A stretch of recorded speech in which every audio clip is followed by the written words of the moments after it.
সবাইকে কংগ্রেচুলেশন যারা যারা শর্ট লিস্টেড হয়েছে।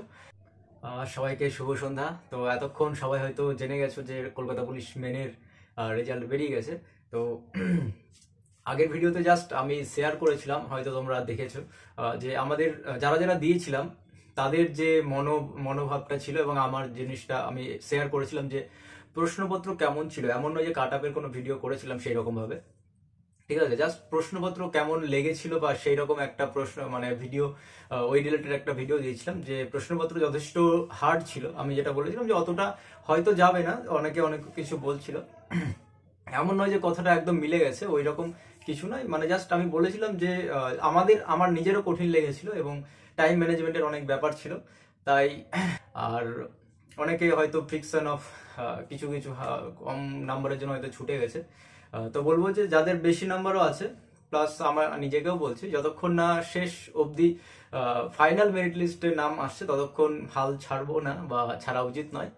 চলো সবার সঙ্গে দেখা হবে 18 তারিখ বা 18 তারিখ থেকে শুরু হবে ইন্টারভিউ। কার কবে পড়বে, আমাদের মুর্শিদাবাদের হয়তো কোনো একটা দিন পড়বে, 8 তারিখে হয়তো আমি এখানে বলে দেবো যে কবে কার পড়েছে বা আমার কবে পড়েছে সেটা বলে দেবো। তো এইটুকু বলার জন্য ভিডিওটা ছিল যে সবাই এখন থেকে শুরু করো প্রিপারেশন।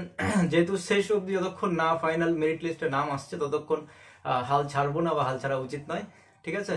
তো সবাইকে অল দ্য বেস্ট আগামীর জন্য। এবং আগামীতে অনেক যারা যারা কিছু নাম্বারের জন্য ব্যর্থ বা কিছু নাম্বারের জন্য পিছিয়ে পড়েছো, সেটা মানে অনেকটা লাকেরও, কারণ কাটা এতটা কম যাবে সেটাও অনেক সময় ছিল না, অনেকের এক্সাম হয়তো খারাপ হয়েছিল। মানে যেহেতু সবাই এখানে ভালো ছাত্র বলতে পারি, বা সবাই এখানে ভালো ছাত্র, যেহেতু প্রিলিতে অতটা কাট আপ পেরিয়ে এসেছো, ওইখানে কি হয়েছিল, টাইম ম্যানেজমেন্টের একটুখানি গন্ডগোল হয়েছিল, অনেক সময় মিডলে মিডলে বড় প্রশ্ন এসে গেছিল, ঠিক আছে। তো সবাইকে অল দ্য বেস্ট, এখন থেকে শুরু করে দাও প্রিপারেশন, ঠিক আছে। যেটুকু পারবো আমি নিজেও তোমাদের সঙ্গে শেয়ার করব, ঠিক আছে, যতটা পারবো। বা আমি আমার একটা দাদার নিজের বলতে পারি একদম ক্লোজ দাদা আছে, তার ভিডিও একটা দেওয়া আছে ইন্টারভিউ সম্পর্কে, সেটাও দেখতে পারো, ঠিক আছে।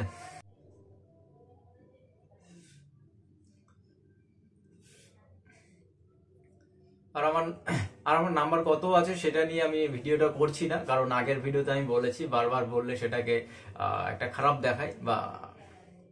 আর আমার নাম্বার কত আছে সেটা নিয়ে বারবার বলছি না, আগের ভিডিওতে বলেছি, তো বারবার আমি বলতে সেরকম মানে ইতস্তত বোধ করি যে সবার সামনে অতটা সবসময় নাম্বার নিয়ে কিছু বলা।